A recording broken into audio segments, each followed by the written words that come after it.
Toca Livros e editora Cultrix apresentam A Verdadeira Essência da Iluminação. A diferença fundamental entre psicologia, terapia e meditação. Narrado por Camilo Brunelli. Prefácio. Sobre a neurose de se tornar humano. Por que o homem moderno é tão neurótico? Porque o homem moderno está, pela primeira vez, se tornando um ser humano. O passado da humanidade não é de seres humanos. Antes, as pessoas só existiam como agrupamento, como massa, não como indivíduos. O homem só existia como coletividade. O indivíduo está nascendo agora. Por isso, o homem moderno é tão neurótico. É um bom sinal. Esta é uma grande revolução pela qual a consciência humana está passando. O que é, na verdade, a neurose? A neurose é um estado indefinido da mente, um estado de indecisão, incerteza. Sou isso ou sou aquilo? Todas as definições externas desapareceram. Todas as escoras foram retiradas. A identidade de uma pessoa é muito frágil. Todo mundo sabe disso. No passado, era muito fácil responder à pergunta: quem sou eu? Hindus, cristãos, muçulmanos, indianos, chineses, tibetanos, brancos, negros, homens, mulheres. As questões eram mais claras. As pessoas sabiam quem eram. Agora, nada está muito claro. Todos esses rótulos desapareceram. Todo mundo está nu, sem rótulos, o que provocou uma grande ansiedade. Todo mundo tem que se definir. Antes, a tarefa de se definir era realizada pelas outras pessoas: pais, professores, padres, políticos. Elas eram as autoridades infalíveis. Era fácil se tornar dependente. Você não precisava pensar nas coisas. Tudo era mastigado e entregue a você. Davam tudo na sua boca. Agora o ser humano está se tornando adulto, maduro. Você tem que se esforçar para construir sua própria identidade. Isso não é tão fácil. Só as pessoas muito inteligentes vão conseguir escapar da neurose. Será preciso uma inteligência absoluta, um grande silêncio, uma grande capacidade de sair da mente e das suas armadilhas serão necessários no futuro. E será preciso cada vez mais. No passado, não se dava muito valor à inteligência. Na realidade, ser medíocre valia mais a pena. A pessoa medíocre sempre se ajustava à sociedade, e a pessoa talentosa era sempre meio desajustada. Nenhuma sociedade no passado apreciava pessoas geniais, porque os gênios criam problemas. Um Buda vivo sempre é um incômodo. Sua inteligência genuína perturba a mente medíocre. Sua inteligência absoluta perturba as pessoas obtusas.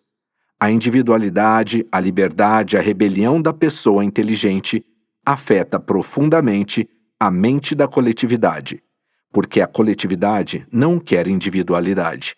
A coletividade não quer singularidade. Ela quer simplesmente pertencer a um grupo. Simplesmente não quer ser responsável por nada. Quer fazer parte de uma grande multidão, para que a responsabilidade sempre seja do outro.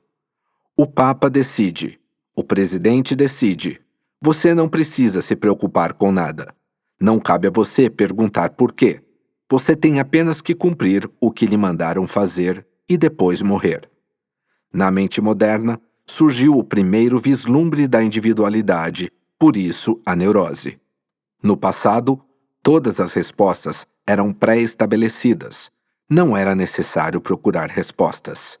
Deus existia, o céu existia, a teoria do karma existia. Tudo estava muito claro. Você podia viver com todas essas formulações muito facilmente. Agora você não sabe. Não é mais uma certeza. Uma grande paralisia está acontecendo. Essa paralisia pode aniquilar a humanidade ou se tornar um grande salto quântico, capaz de transformá-la. Ouvi dizer que, num experimento bem conhecido no campo da teoria da aprendizagem, os ratos eram treinados para pular de uma plataforma na direção de duas cartas. Havia uma carta branca fixa no lugar. Se os ratos saltassem em direção a ela, caíam no chão. Mas, se os ratos saltassem na direção da outra carta, uma carta preta, a carta cairia e os ratos poderiam comer a comida que o experimento tinha colocado atrás dela. Os ratos aprenderam facilmente a identificar cada carta. Se trocassem as cartas de lugar, eles aprendiam a saltar na direção da carta preta, onde quer que ela estivesse. Porém, na etapa seguinte do experimento, a carta branca e a preta foram substituídas por cartas de uma cor que ia se aproximando cada vez mais de um cinza neutro. Num dado momento, as tonalidades de cinza foram se tornando tão parecidas que os ratos não conseguiam mais distinguir uma da outra. Nessa situação ambígua, eles se recusavam a saltar, ficavam quase paralisados, tensos e neuróticos. Essa é a situação do ser humano. Uma situação com muito potencial, cheia de significado. Se as pessoas forem como os ratos, vão ficar realmente neuróticas e cometerão suicídio.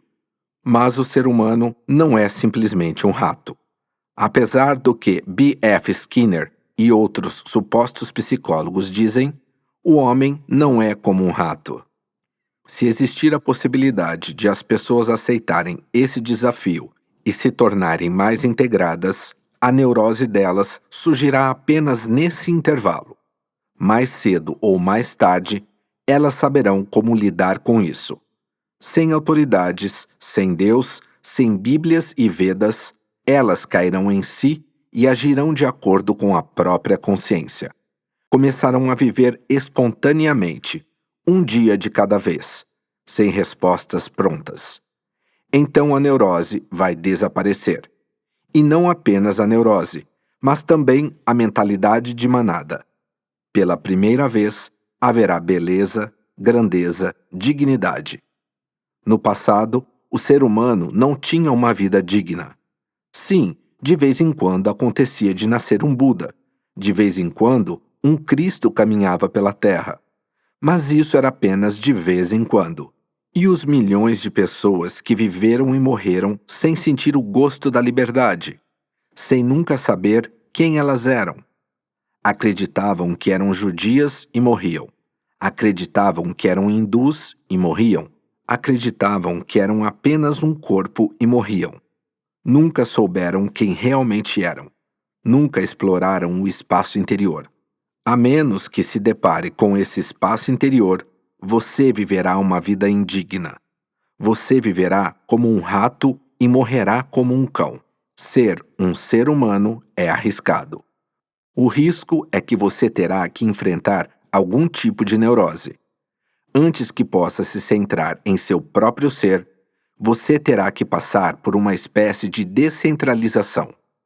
Os Zen budistas dizem: antes de você começar a meditar, montanhas são montanhas e rios são rios.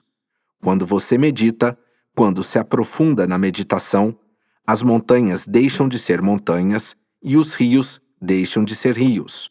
Mas se você continuar, se persistir e atingir o pico mais alto da meditação, então as montanhas novamente serão montanhas e os rios serão rios. Essa é uma das afirmações mais significativas que alguém já se fez. No meio, tudo fica confuso. Este é um século de grandes transformações. O ser humano vai retroceder, e isso está acontecendo. É por isso que Adolf Hitler, Joseph Stalin, Benito Mussolini, Mao Zedong e pessoas como eles se tornam tão importantes. Por quê? Porque eles são autoritários. Eles dizem: você não sabe quem você é? Nós vamos lhe dar respostas. São pessoas infalíveis, que sabem tudo. Adolf Hitler está absolutamente certo. As pessoas começam a se sintonizar com ele e começam a segui-lo. Os velhos deuses desapareceram. É muito fácil para Joseph Stalin ou Mao Zedong liderar as pessoas, porque elas não podem viver sem deuses. Elas não podem viver sem padres. As pessoas não conseguem viver por conta própria. Esse é o problema. Por isso, nas últimas décadas, o homem viu duas coisas acontecendo. Muito poucas pessoas elevaram-se na direção da individualidade e tornaram-se picos, como o Everest. Mas muitas retrocederam, regrediram e se tornaram fascistas, comunistas, religiosas, fundamentalistas. E existem tantos rótulos por aí. E sempre que um país está muito confuso, alguém como Adolf Hitler acaba aparecendo. Não foi por acidente que a Alemanha foi vítima desse homem. Um dos países mais intelectualizados do mundo, um país de professores e estudiosos, pensadores e cientistas. Por que um país com tantas pessoas inteligentes se tornou vítima desse louco? A razão é que essas pessoas inteligentes, professores, filósofos, não conseguiam oferecer respostas prontas. Elas eram muito instruídas, muito hesitantes, muito humildes, muito inteligentes. Não podiam gritar, apenas sussurrar. E as pessoas precisavam de slogans, não de sussurros. Adolf Hitler gritou dos telhados. Ele não estava sussurrando. Ele fornecia slogans, claros e bem definidos. Nada do que ele oferecia fazia sentido, mas a questão não é essa. As pessoas não estão preocupadas em saber se as coisas fazem sentido ou não. Tudo o que elas querem é alguém que grite com tanta confiança que elas possam seguir essa pessoa sem hesitar, sem causar tumulto em seu próprio ser. Elas seguiram Adolf Hitler. Isso acontece repetidamente na história do homem. As pessoas inteligentes seguem líderes muito pouco inteligentes. E isso tem sido um problema para os psicanalistas. Por que isso acontece? Existe uma razão. Pessoas que pensam, quanto mais elas pensam, mais hesitantes se tornam. Elas começam a falar em possibilidades e impossibilidades. Tornam-se humildes. Mas as pessoas não querem declarações humildes. Para a mente comum, uma pessoa que faz uma declaração humilde passa a impressão de que não tem certeza, que não sabe de nada. Por isso, na Índia, Mahavira não conseguiu muitos seguidores. E ele foi uma das pessoas mais inteligentes que já caminhou sobre a Terra. Por que não conseguia atrair seguidores? Comparadas a ele, pessoas muito comuns acumulavam grandes massas de seguidores. O que aconteceu a Mahavira? O problema era que ele era muito humilde. As declarações dele sempre começavam com talvez. Se você perguntasse a ele, Deus existe? Ele dizia, talvez. Quem seguiria um homem como esse? Você acharia que ele próprio não sabia. Talvez, pode ser. Quem vai seguir um homem assim? Você pergunta a ele, a alma existe? E ele diz, pode ser que exista. O natural é que você pense que ele mesmo não sabe. A realidade é exatamente o contrário disso. Ele sabe, e ele sabe muito bem que essa resposta só pode ser expressa por um talvez, um pode ser. Ela é tão vasta que seria estupidez dizer sim ou não. Isso seria reduzir a resposta a uma declaração muito comum. Isso a tornaria política. Ela não teria a elevação e a plenitude de uma experiência filosófica. Sim, Deus existe e Deus não existe. Deus é as duas coisas e não é nenhuma delas. Dessa maneira, Mahavira costumava conversar. Se você lhe fizesse uma pergunta, ele a responderia de 7 maneiras diferentes. Ele usaria todas as categorias da lógica para responder à sua pergunta, mas você ficaria mais intrigado do que antes. Você chegaria com uma pergunta, e iria embora com 7.000 perguntas. Quem seguiria esse homem?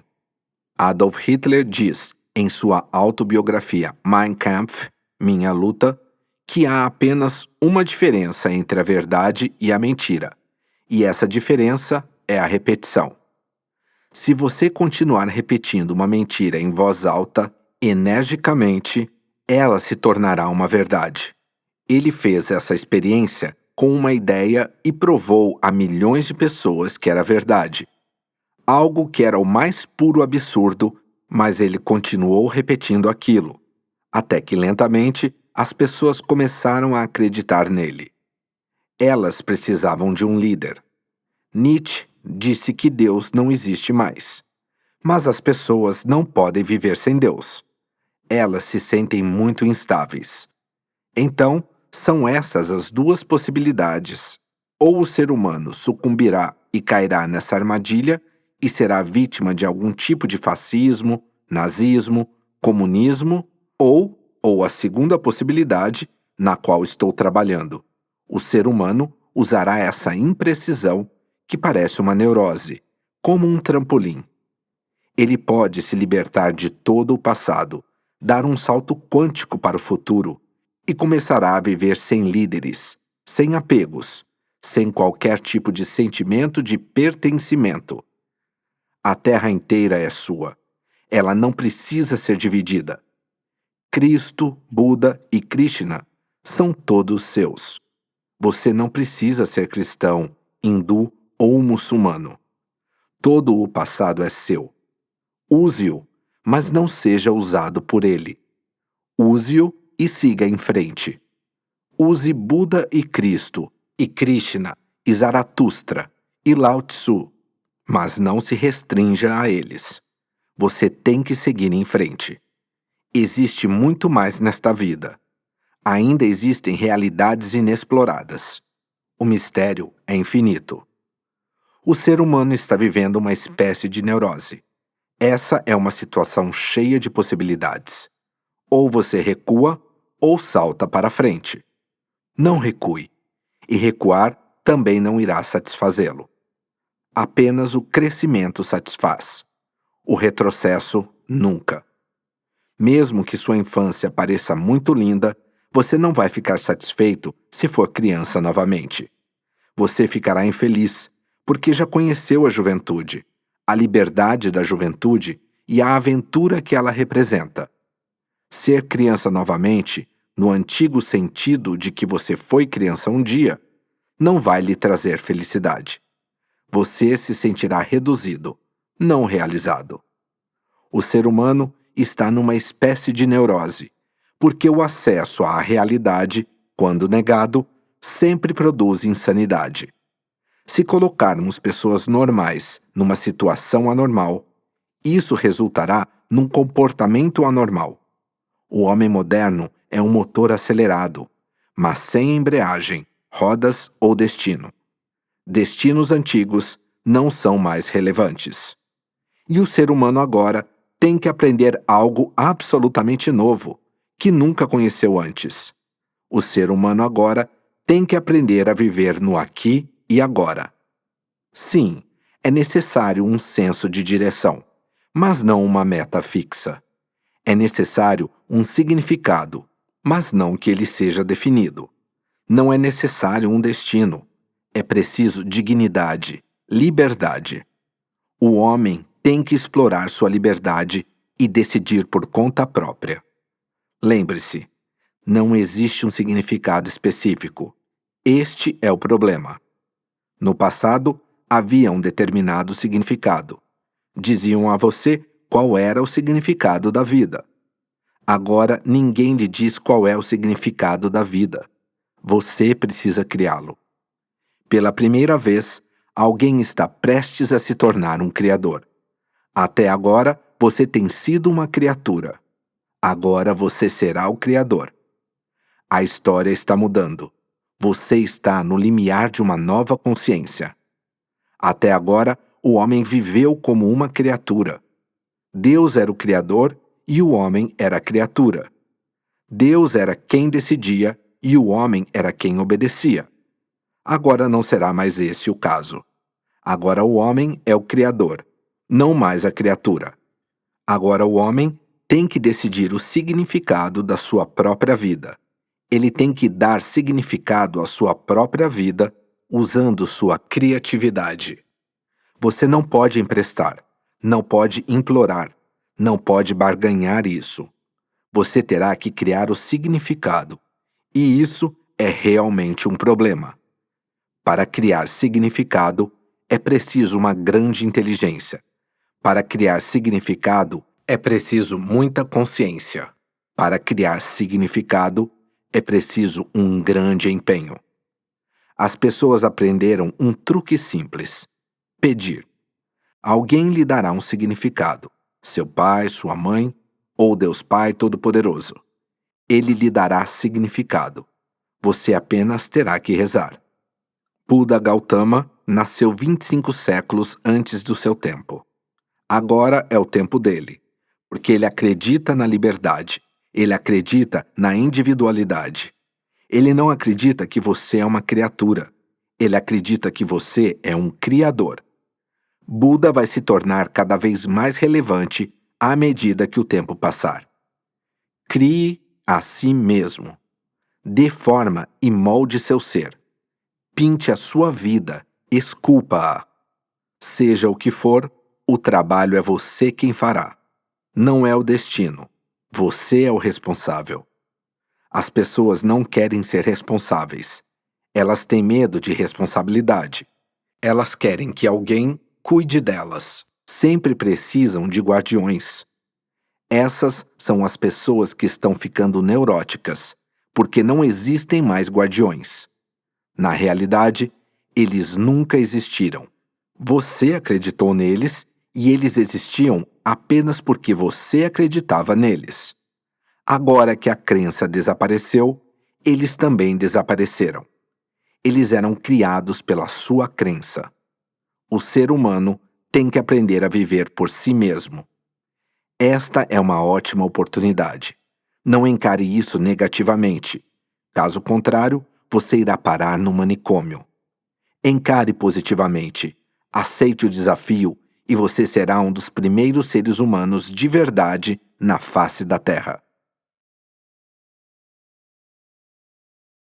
Parte 1. O que é iluminação?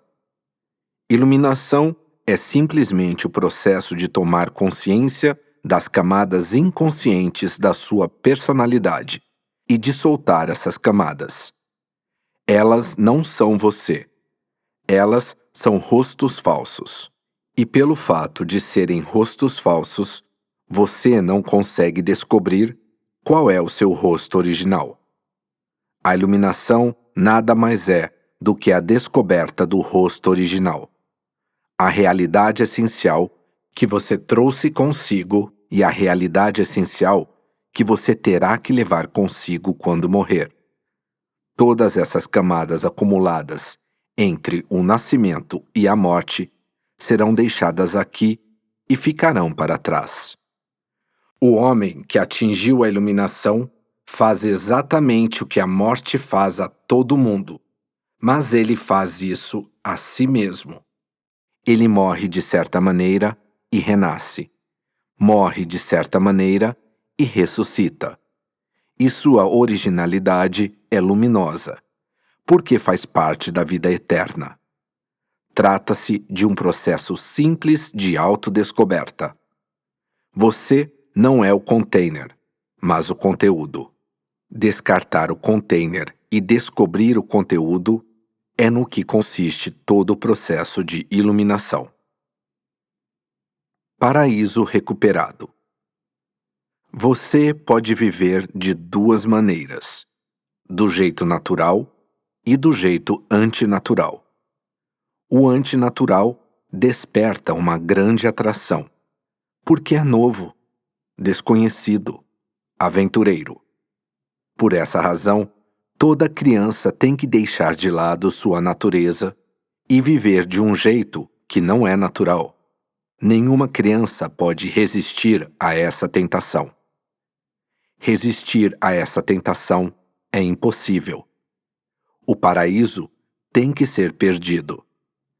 A perda do paraíso é uma condição. Não pode ser evitada. É inevitável. E claro, apenas o ser humano pode perdê-lo. Esse é o êxtase e a agonia do ser humano. Seu privilégio, sua liberdade e sua queda. Jean-Paul Sartre está certo quando diz que o ser humano está condenado a ser livre. Por que condenado? Porque com a liberdade vem a escolha. A escolha de ser natural ou de ser antinatural. Quando não há liberdade, não há escolha. Os animais ainda vivem no paraíso. Eles nunca o perdem. Mas pelo fato de nunca o perderem, não podem ter consciência dele. Não conseguem saber onde estão. Para saber onde você está, você precisará perder o paraíso primeiro. É assim que o conhecimento se torna possível, perdendo-o. Você só descobre uma coisa depois que a perde. Se nunca a perdeu, se ela sempre esteve ao alcance das suas mãos, você naturalmente deixa de dar valor a ela. Ela se torna tão óbvia que você se esquece dela. As árvores ainda estão no paraíso, e as montanhas e as estrelas, mas elas não sabem onde estão. Só o ser humano pode saber. A árvore não pode se tornar um Buda. Não que haja alguma diferença entre a natureza interior de um Buda e uma árvore, mas a árvore não pode se tornar um Buda. A árvore já é um Buda. Para se tornar um Buda, a árvore primeiro tem que perder sua natureza, tem que se afastar dela. Você só pode ver as coisas de uma certa perspectiva. Se está muito perto delas, você não consegue vê-las. O que o Buda viu, nenhuma árvore jamais viu. Está à vista das árvores e dos animais, mas apenas Buda torna-se consciente disso. O paraíso é recuperado. O paraíso existe apenas quando é recuperado. As belezas e os mistérios da natureza são revelados apenas quando você volta para casa. Quando você vai contra a sua natureza, quando se distancia de si mesmo, é aí que se inicia a jornada. Quando você fica sedento da sua natureza, quando começa a morrer de tanta falta que sente dela, aí você começa a voltar. Essa é a queda original. A consciência do ser humano é a queda original, seu pecado original. Mas sem o pecado original, não há possibilidade de que surja um Buda ou um Cristo. A primeira coisa a ser entendida é que você pode escolher. O ser humano é o único animal desta existência que pode escolher, que pode fazer coisas que não são naturais, que pode fazer coisas que não deveriam ser feitas, que pode ir contra si mesmo e contra a existência, que pode destruir a si mesmo e toda a sua felicidade, que pode criar o inferno. Ao criar o inferno, o contraste é criado, e então ele pode ver o que é o céu. Somente por meio do contraste existe a possibilidade de saber. Então lembre-se, existem duas maneiras. O ser humano pode viver de maneira natural ou pode viver de maneira não natural. Quando digo que ele pode viver de maneira natural, quero dizer que pode viver sem melhorar a si mesmo de algum modo. Pode viver na confiança. É assim que a natureza é. Pode viver com espontaneidade. Pode viver sem ser alguém que faça as coisas. Pode viver na inação, o que os taoístas chamam de Wei Wu Wei. Ação por meio da inação. Natureza significa que você não deve fazer nada, pois as coisas já estão acontecendo. Os rios estão fluindo, mas não que eles estejam fazendo alguma coisa. E as árvores estão crescendo, não que elas tenham que se preocupar com isso, não que precisem consultar um guia para isso. As árvores estão florescendo, não que tenham que pensar e planejar as flores. De que cor deveriam ser, de que forma. Está tudo acontecendo. A árvore está florescendo em 1000 flores sem uma única preocupação, sem um único pensamento, sem uma única projeção, sem ter nenhum modelo. Está simplesmente florescendo. Assim como o fogo é quente, a árvore cresce. Isso é natural. Faz parte da própria natureza das coisas. A semente se torna o broto, e o broto se torna a planta, e a planta se torna a árvore. E a árvore um dia está cheia de folhas, e depois, no outro dia, começam a surgir os botões, e as flores e os frutos. E tudo isso está simplesmente acontecendo. A criança que cresce no ventre da mãe não está fazendo nada. Ela está em Wei-Wu-Wei. Mas não que nada esteja acontecendo. Na verdade, tanta coisa está acontecendo que nunca mais, na vida dessa criança, tanta coisa estará acontecendo. Esses 9 meses no útero materno contêm tantos acontecimentos que nem se você viver 90 anos, vai ver tanta coisa acontecer. Milhões de coisas estão acontecendo. A criança é concebida apenas como uma célula invisível. E então, as coisas começam a acontecer. As coisas começam a explodir. A criança não fica sentada ali, naquela pequena célula, como um adulto em miniatura, pensando e planejando e se preocupando e sofrendo de insônia. Não há ninguém ali. Entender isso é entender um homem como Buda. É entender que as coisas podem acontecer sem você jamais ter se preocupado com elas. As coisas sempre estiveram acontecendo. E mesmo quando você se torna um agente, alguém que faz alguma coisa, você se torna isso apenas na superfície. No fundo, as coisas continuam acontecendo. Quando está dormindo profundamente, você acha que fica tentando respirar? A respiração está acontecendo. Se uma pessoa tivesse que respirar, teria que permanecer constantemente consciente da respiração. Ninguém jamais conseguiria viver, nem mesmo por um único dia. Um instante que você se esquecesse e morreria. Você se esquece de respirar e tudo acaba. Então, como poderia dormir? Você teria que ficar constantemente alerta. Teria que acordar muitas vezes durante a noite para ver se ainda estava respirando ou não. Você come e depois se esquece de que comeu. Mas milhões de coisas estão acontecendo. A comida está sendo digerida, quebrada em pedacinhos, destruída, alterada, transformada quimicamente. Ela se torna seu sangue, seus ossos, sua medula.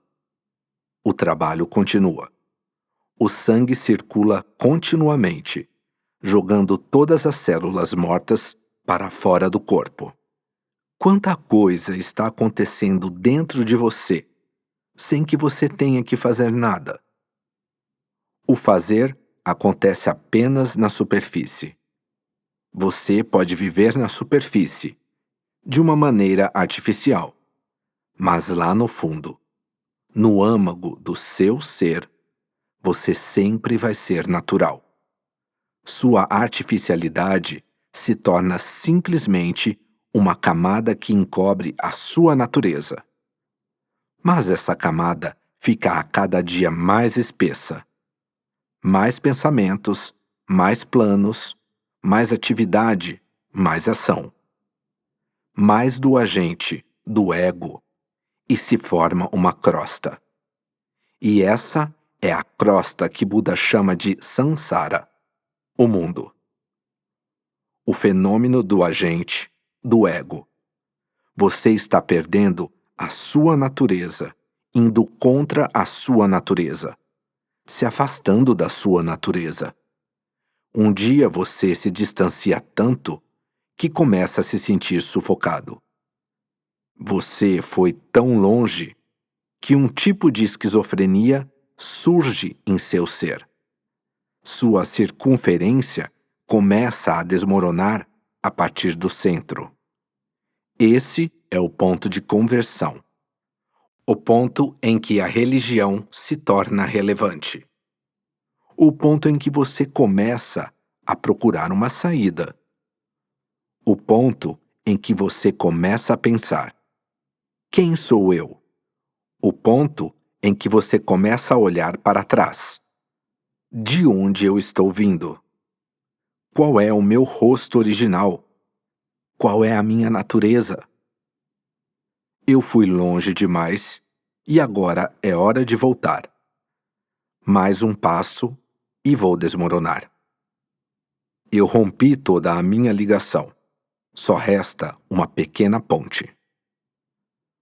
Toda neurose nada mais é do que isso. É por isso que a própria psicologia não consegue curar a neurose. Pode lhe dar belas explicações sobre isso. Pode satisfazê-lo, consolá-lo, confortá-lo. Pode ensiná-lo a viver com sua neurose. Pode ajudar você a não se preocupar muito com isso. Pode lhe dar um padrão de vida em que a neurose pode existir e você também pode existir. Pode lhe ensinar um tipo de coexistência, mas não pode dissolvê-la. Somente a meditação pode dissolvê-la. E a menos que a psicologia dê um salto quântico e se torne um apoio para a meditação, ela vai continuar sendo parcial. Por que a meditação pode curar a neurose? Por que a meditação pode curar a esquizofrenia? Porque pode fazer de você um todo, uma totalidade. A circunferência não está mais contra o centro.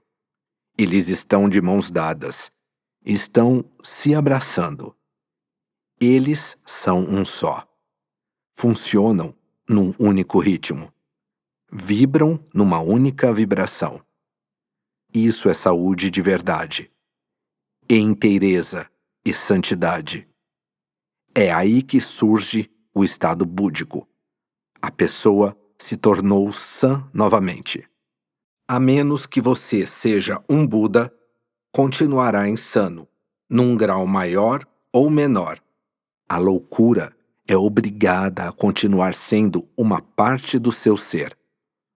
Você pode conseguir viver com ela de certa forma, mas será apenas de certa forma. Você estará só tentando controlar as coisas. Não vai conseguir relaxar. Você já percebeu? Todo mundo tem medo de enlouquecer. A pessoa tenta manter o controle, mas o medo está sempre presente.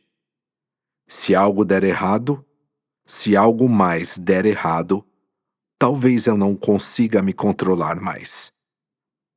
Todo mundo está à beira do caos. As pessoas têm 99% de chance de enlouquecer. 1% a mais.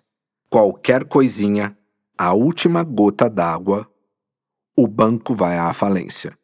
Seu parceiro abandona você e vai embora com outra pessoa. E você enlouquece. perde toda a sanidade. Devia ser só uma fachada.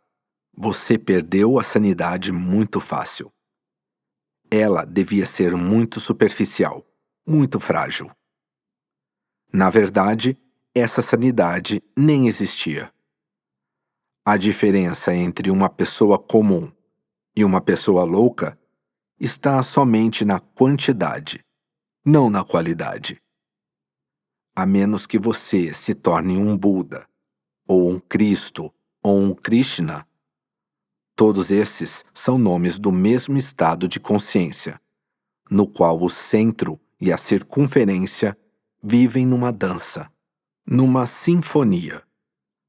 A menos que essa sinfonia surja, você continuará sendo um impostor, continuará sendo falso, continuará arbitrário, não terá uma alma de fato. E não é que você não possa tê-la, ela sempre será sua. Basta pedir que você a terá. Jesus diz: bata e a porta será aberta. Peça e lhe será dado. Basta pedir e você receberá. Mas há uma grande atração pelo antinatural, porque o antinatural é estranho. O antinatural é o oposto de você. E o oposto sempre atrai. O oposto sempre intriga. O oposto sempre representa um desafio. Você gostaria de saber como ele é. É por isso que um homem se interessa por uma mulher. Uma mulher se interessa por um homem. É assim que as pessoas se sentem interessadas e atraídas umas pelas outras, porque o outro é o oposto. E a mesma regra funciona lá no fundo do seu ser. Seu ser natural parece já ser seu. Então, qual é o sentido de estar de posse dele, de sê-lo? A pessoa quer algo novo. Você perde todo o interesse por aquilo que já tem. É por isso que está perdendo a sua religiosidade. Porque religiosidade você já tem e já não está mais interessado nisso. Está interessado no mundo, no dinheiro, no poder e no prestígio. Essas coisas você não tem. A religiosidade já lhe foi concedida.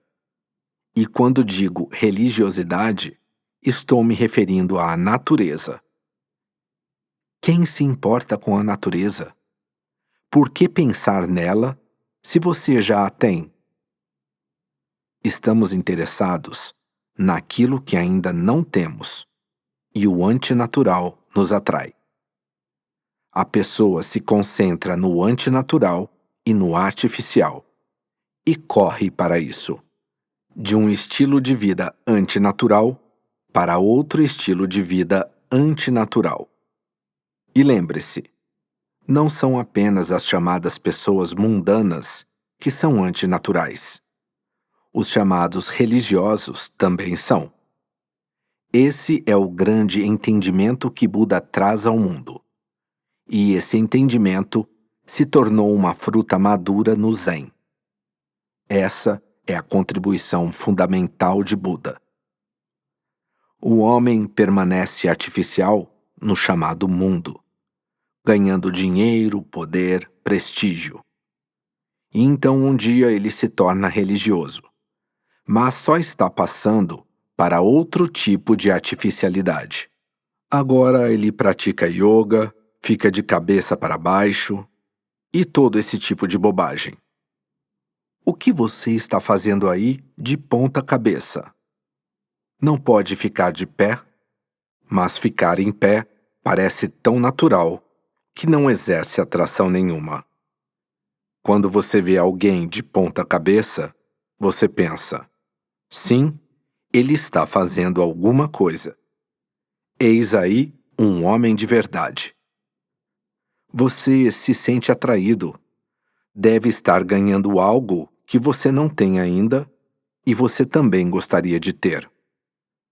As pessoas começam a fazer todo tipo de idiotice, mas não fazem nada de muito diferente. O padrão é o mesmo. A Gestalt é a mesma. A mudança é muito pequena. A qualidade é a mesma. Você estava ganhando dinheiro, mas agora está mais interessado no céu, na vida após a morte. Você estava interessado no que as pessoas pensavam de você, mas agora está mais interessado no que Deus pensa de você. Você estava interessado em fazer uma linda casa aqui, mas agora está mais interessado em fazer uma linda morada no paraíso, no outro mundo. Você estava sendo antinatural, estava comendo demais, mas agora você começou a fazer jejum. Veja só como a pessoa muda de uma atitude antinatural para outra atitude antinatural. Você estava comendo demais. Estava obcecado por comida. Estava o tempo todo se empanturrando. Então um dia você fica farto disso. Literalmente fica farto. Então começa a jejuar. Mais uma vez, sente uma emoção dentro de você. Agora você pode ter esperança de que alguma coisa vá acontecer. E você pode levar o jejum ao extremo, o que é tão contra a sua natureza quanto comer demais. Ser natural está justamente no meio. Buda chamou isso de o caminho do meio, porque o natural existe exatamente no meio termo entre os extremos opostos. Você passou a vida toda atrás de mulheres, e um dia decide se tornar celibatário e se mudar para um mosteiro católico ou se tornar um monge hindu e ir para o Himalaia. Essa é a mesma pessoa que passou a vida toda atrás de mulheres. Agora você está cansado disso. Agora quer abandonar totalmente esse hábito. Quer seguir na direção contrária, fugir para um mosteiro. Agora impõe o celibato a si mesmo, que é tão antinatural quanto a primeira atitude. Mas uma falta de naturalidade leva a outra, e você pode ficar andando em círculos. Cuidado com isso. Ser natural não tem atrativo nenhum, porque ser natural significa que seu ego não ficará satisfeito de forma alguma. E um homem como Buda está pregando apenas uma coisa: seja comum. Seja um João ninguém. Seja natural. A pessoa natural é a pessoa iluminada. Ser natural é ser iluminado. Ser tão natural quanto os animais e as árvores e as estrelas, não fazer nenhuma imposição a si mesmo, não ter nenhuma ideia de como se deve ser, isso é ser iluminado. A iluminação é um estado de ser natural. Não é uma conquista ou algo assim. Quando você pensa na iluminação, sempre pensa nela como uma conquista. As pessoas vêm até mim e perguntam: Osho, como vamos alcançar a iluminação? Ela não é um estado de conquista, porque tudo que você consegue conquistar, ou pode conquistar, será artificial. O natural não precisa ser alcançado, ele já é seu. Nunca deixou de ser. Você não vai alcançar a iluminação. Você precisa simplesmente abandonar a mente que quer alcançar. Você tem que relaxar. Ficar disponível, desde o início. Ficar disponível. Relaxar. A pessoa iluminada não é alguém que alcançou um pináculo, que atingiu o degrau mais alto da escada. Todo mundo está subindo escadas. Você precisa de uma escada. Pode estar no mercado ou no mosteiro, não faz diferença. Você precisa de uma escada. Você carrega a sua escada com você. Onde quer que encontre um lugar, simplesmente arma sua escada e começa a subir. Ninguém nem pergunta: onde você vai? Para onde essa escada vai levar você? Mas depois de um degrau, há outro degrau. E você fica curioso. Talvez exista algo lá em cima. Então sobe mais um. Outro degrau está esperando por você e você fica curioso e começa a subir. É assim que as pessoas vivem no mundo do dinheiro. É assim que as pessoas vivem no mundo da política. E você não só precisa avançar, porque muitas pessoas estão na mesma escada que você, mas também tem que puxá-las para trás. Tem que puxá-las pelas pernas. Tem que encontrar um lugar para si mesmo. Tem que abrir espaço. Tem que ser agressivo, violento. E quando há tanta violência e tantas pessoas brigando, quem se incomoda em saber para onde está indo? Você precisa ir para algum lugar, já que tantas outras pessoas estão interessadas em ir para lá. E se você ficar fazendo perguntas demais, perderá a corrida. Portanto, não há tempo para pensar sobre isso, para perguntar: qual é o sentido de tudo isso? Os que fazem perguntas são uns perdedores. Assim, não há tempo para pensar. É preciso apenas correr e continuar correndo. E a escada não tem fim. É só degrau depois de degrau. A mente pode continuar projetando novos degraus. E quando você muda para um mosteiro, continua a mesma coisa. Agora existe uma hierarquia espiritual e você começa a subir nessa hierarquia. Você se torna uma pessoa muito séria e continua na mesma competitividade. Isso é apenas um jogo do ego. E o ego pode jogar apenas onde existe algo artificial. Onde quer que você veja uma escada, cuidado. Você está caindo na mesma armadilha. A iluminação não é o último degrau de uma escada.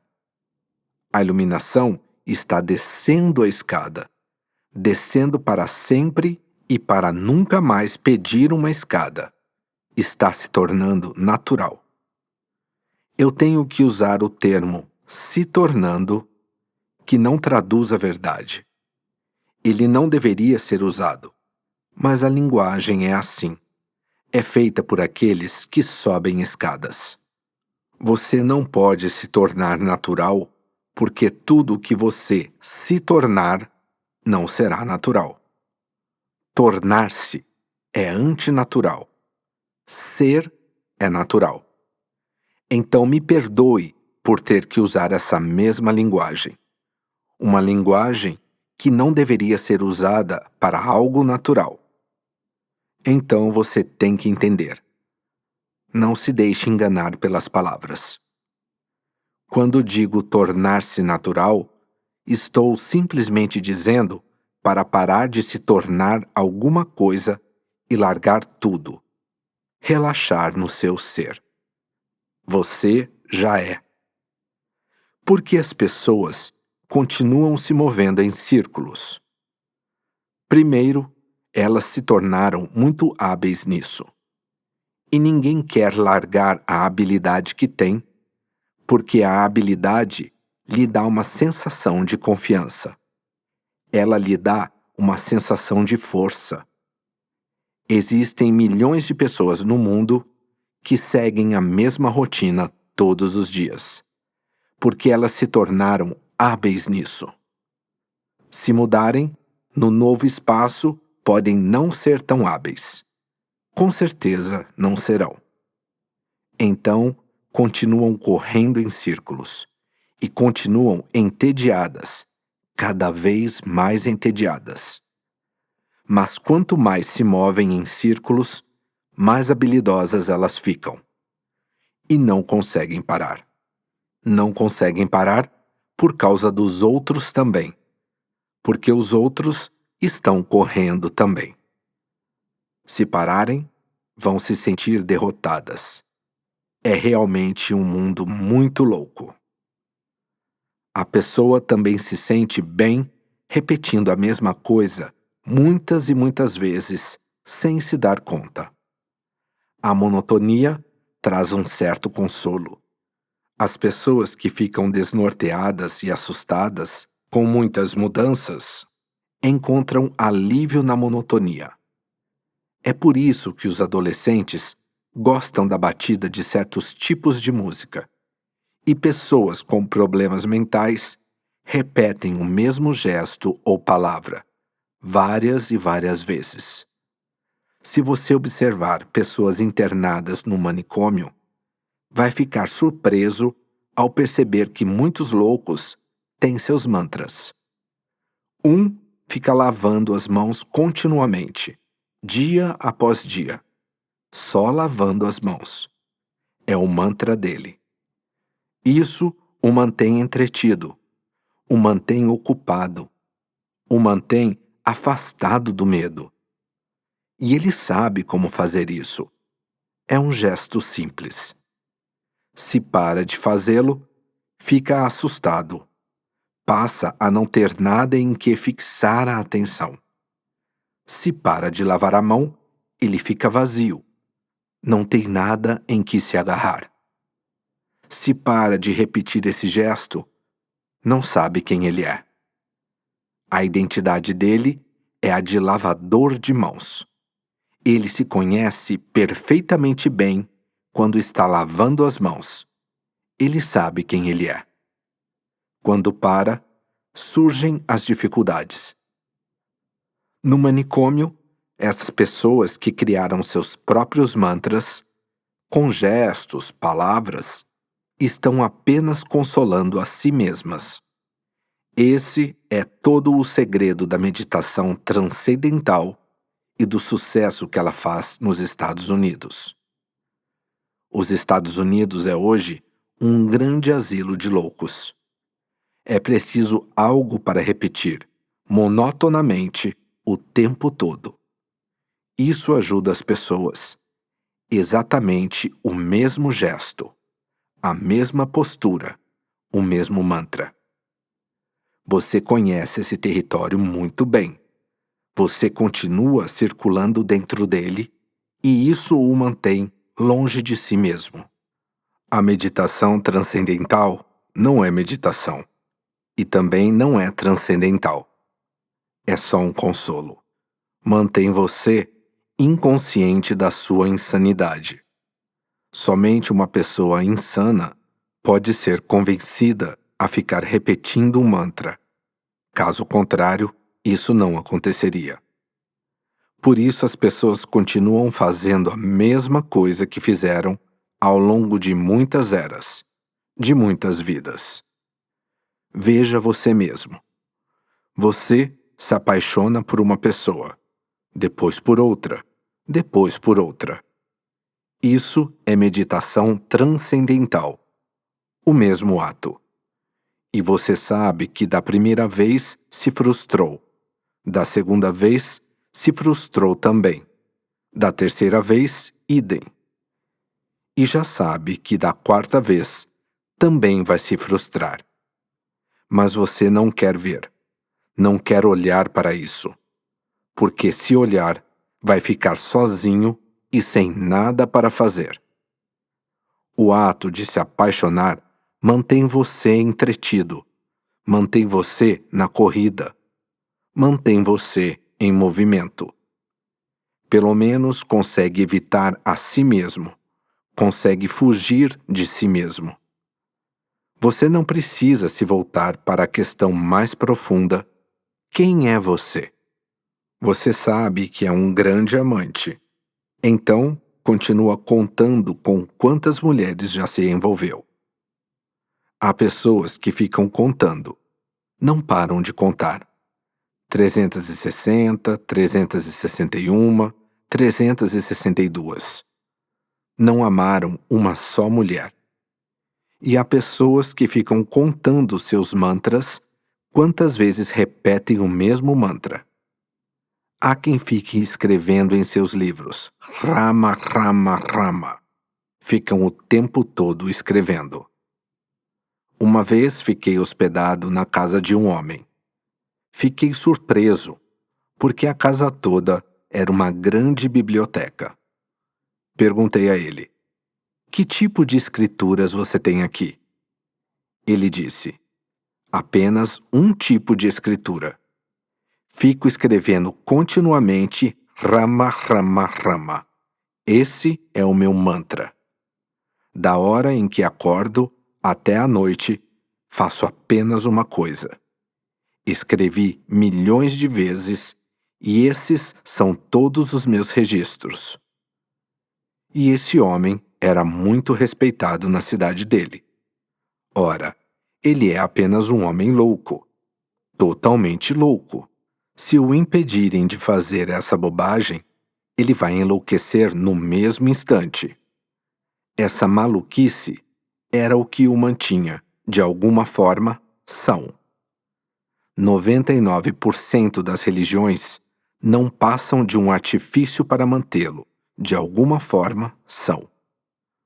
Um Buda é um tipo totalmente diferente de pessoa. Ele é o arqui-inimigo do showbiz, do mundo do entretenimento. É alguém que quer dizer a verdade e quer dizer a verdade do jeito que ela é. Ele destrói todo o lixo das ideologias religiosas. Ele simplesmente choca você até as raízes. E se você for receptivo, ele pode se tornar uma porta de volta para casa, uma porta, um limiar, que pode torná-lo capaz de voltar à natureza. Em toda cultura complicada, em toda civilização complicada, existem mentirosos profissionais e contadores de verdades profissionais. Mas eles não são muito diferentes. São as mesmas pessoas. Os mentirosos profissionais são chamados de advogados e os contadores de verdades profissionais são conhecidos como sacerdotes. Eles simplesmente repetem as escrituras. O Buda não é nem um mentiroso, nem um contador de verdades profissional. Ele simplesmente deixa o coração disponível às pessoas. Ele quer compartilhar. Portanto, todo o sacerdócio indiano era contra Buda Gautama. Ele foi expulso do seu próprio país. Seus templos foram queimados. Suas estátuas foram destruídas. Muitas escrituras budistas estão disponíveis agora apenas em chinês ou tibetano. Os originais estão perdidos. Devem ter sido queimados. Milhares de budistas foram mortos na Índia, o país da não violência. Eles foram queimados vivos. Buda chocou profundamente os contadores de verdades profissionais. Ele provavelmente ia destruir todo o negócio deles. Simplesmente revelou o segredo deles. Ouça estas palavras de Ikkyo. Elas descrevem com profundidade a abordagem do Buda. Do céu ou do inferno não temos lembranças nem conhecimento. Temos de nos tornar o que éramos antes de termos nascido. Tudo um dia retorna à sua fonte. Essa é a lei da natureza. A natureza se move num círculo perfeito. Por isso, tudo tem que retornar à sua fonte. Conhecendo a fonte, você pode conhecer o objetivo. porque o objetivo nunca pode ser diferente da fonte. Você planta uma semente e a árvore nasce. Anos se passarão e a árvore espalhará seus ramos em direção ao céu e conversará com as estrelas e viverá uma vida longa. E por fim, o que acontece? A árvore produz sementes outra vez, e as sementes caem na terra, e novamente nascem novas árvores. É um movimento simples. A fonte é o objetivo. Seu corpo cairá de volta na terra e se tornará parte da terra, porque ele vem da terra. Sua respiração vai desaparecer no ar, porque ela vem do ar. A água que está em seu corpo voltará para o mar. É dele que ela vem. O fogo que está em você voltará para o fogo, e a consciência que está em você vai se fundir com a consciência do todo.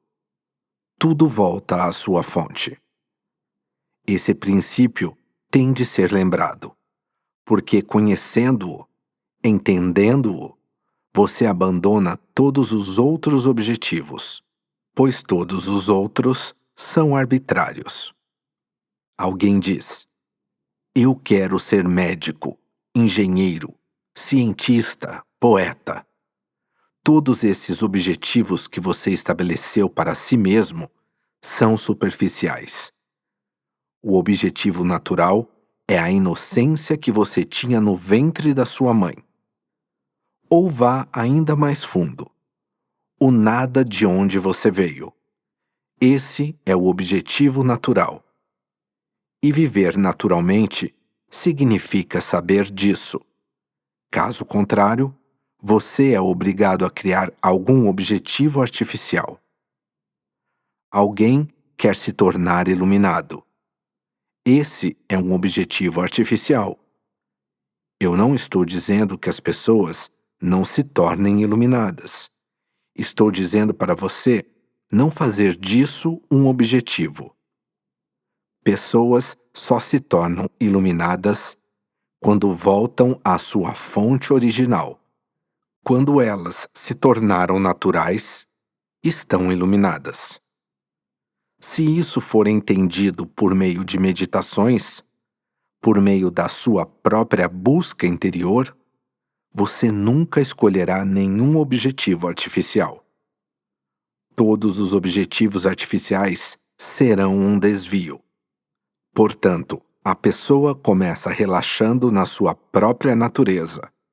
Ela se torna sua natureza original. Torna-se a sua originalidade. E nessa originalidade, nessa naturalidade comum, está o estado búdico, a iluminação. Uma vez perguntaram a Shunryu Suzuki, um dos primeiros mestres Zen que morou e ensinou no Ocidente, por que ele nunca falava muito sobre Satori, a iluminação. O mestre riu e respondeu: a razão pela qual não falo sobre Satori é porque nunca o tive. O que ele quis dizer? O Zen no Ocidente opera num contexto muito estranho. O mestre de quem você está falando, Shunryu Suzuki, deve ter sentido imensa dificuldade para se expressar, porque o Zen tem uma linguagem própria. Tem um clima diferente de qualquer outro clima que existe no planeta. Levar o Zen para qualquer país é uma tarefa difícil. É preciso estar preparado para ser mal interpretado. A declaração de Suzuki parece clara, e quem lê não parece ter nenhuma dificuldade para entendê-la. Mas o que quer que a pessoa entenda vai estar equivocado. Perguntaram ao mestre: por que você não fala sobre Satori? Essa é a palavra japonesa para iluminação. E Suzuki respondeu da maneira que um mestre Zen deve responder, sabendo perfeitamente bem que não poderia ser compreendido, que estava fadado a ser incompreendido. Ele disse: a razão pela qual não falo sobre Satori é porque nunca o tive. A afirmação é clara. Linguisticamente, não há problema nenhum. Parece não haver nada de obscuro nisso. Suzuki está dizendo: eu nunca falei sobre isso porque nunca tive. Agora vou ter que dar a você todo o contexto, a atmosfera em que o significado da sentença se transforma exatamente no oposto do que você entende. O Zen tem certeza absoluta de que ninguém pode ter Satori ou a iluminação. Você pode ter coisas. Você pode ter dinheiro, pode ter poder, pode ter o mundo inteiro, mas não pode ter a iluminação. A iluminação não é uma coisa. Não é possível possuí-la. Quem diz que tem, não tem. As pessoas não entendem nem o fundamento disso. Tornar-se iluminado é o que Suzuki está dizendo. Não existe uma distinção entre o eu e a iluminação. Então, como posso tê-la? O eu desaparece completamente na iluminação, como uma gota de orvalho desaparecendo no oceano. A gota de orvalho pode dizer: eu tenho o oceano? A gota de orvalho é o oceano. Não é uma questão de tê-lo. Essa é a primeira coisa a ser muito bem entendida. Suzuki era um mestre iluminado. Por isso ele negou. Se ele não fosse iluminado, mas apenas um estudioso, versado no Zen, ele poderia ter se sentido constrangido em negar. Ele poderia, em vez disso, ter mentido e ninguém seria capaz de detectar a mentira dele. Ele poderia ter dito: eu tenho Satori, mas a experiência é inexprimível. Foi tão simples, é por isso que nunca falo sobre isso. Mas o ser humano, na realidade, o tem. Realmente, tê-lo significa que você não pode tê-lo. Você desaparece. Enquanto você tiver um eu, não há iluminação. No momento em que há iluminação, você não tem mais um eu. Você desaparece, assim como a escuridão desaparece quando há luz. A escuridão não pode possuir a luz e você não pode possuir a iluminação. Eu não acho que a declaração de Suzuki tenha sido compreendida pelas pessoas que fizeram a pergunta e receberam a resposta certa. É preciso um contexto totalmente diferente para entender. A educação ocidental é mais um alimento para o ego. Na realidade, a psicologia ocidental apoia a ideia de que a pessoa deva ter um ego muito claro, poderoso, agressivo, ambicioso. Caso contrário, não conseguirá sobreviver na luta da existência. Para sobreviver, primeiro você precisa ser. E você não deve apenas ser defensivo. Ensina-se que o caminho certo da defesa é ofender, atacar. Antes que alguém o ataque, você deve atacar. Você deve ser o primeiro, não o segundo, porque se ficar na defensiva, já estará perdendo a batalha. Por causa da psicologia ocidental, todo o sistema educacional apoia a ideia de que o ser humano amadurece quando conquista um ego cada vez mais cristalizado. Isso vai contra a experiência de todos os Budas, de todos os que despertaram. E nenhum desses psicólogos ou educadores tem alguma ideia do que seja o despertar, do que seja a iluminação. Aqueles que se tornaram iluminados concordam, sem nenhuma exceção, que o ego tem que desaparecer. Ele é falso, é criado pela sociedade. Não é o seu rosto original. Não é você. O falso deve desaparecer para que o real exista. Portanto, lembre-se destas etapas. Primeiro, o falso precisa desaparecer para o real existir. E depois, o real tem que desaparecer para se tornar o real absoluto. As pessoas estão vivendo tão longe do seu lar definitivo. Ele não é nem real, que dirá definitivo. Para isso, elas precisam primeiro se afastar do ego. Têm que vivenciar, na meditação, seu próprio centro. Mas esse não é o fim. A meditação é apenas o começo da jornada.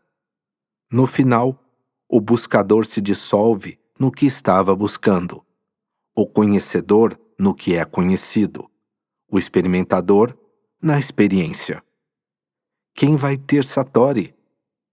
Você está ausente. Você não existe quando a iluminação explode. Sua ausência é uma necessidade absoluta para a iluminação acontecer. Suzuki está absolutamente certo. A razão pela qual não falo sobre Satori é porque nunca o tive. E estou absolutamente certo de que aqueles que o ouviram provavelmente pensaram que ele não tinha passado pela experiência do Satori. Esse é simplesmente o significado literal do que ele está dizendo. A menos que houvesse alguém na plateia que tivesse vivenciado a ausência de ego e, por fim, a ausência do eu, Suzuki estava fadado a ser incompreendido.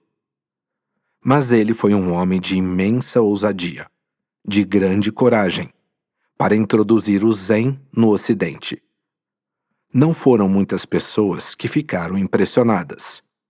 Várias certamente se divertiam com as declarações de Suzuki, com as suas historietas dos anais do Zen. Elas pensavam que eram piadas estranhas. Mas havia algumas que entendiam não o que o homem estava dizendo, mas o próprio homem. Ele despertava algumas pessoas. Ele tem a mesma distinção de Bodhidharma, que plantou as sementes do Zen na China. Suzuki. Esperamos que você tenha gostado desta prévia. Para continuar ouvindo este audiolivro no Google Play Livros, use o link na descrição do vídeo.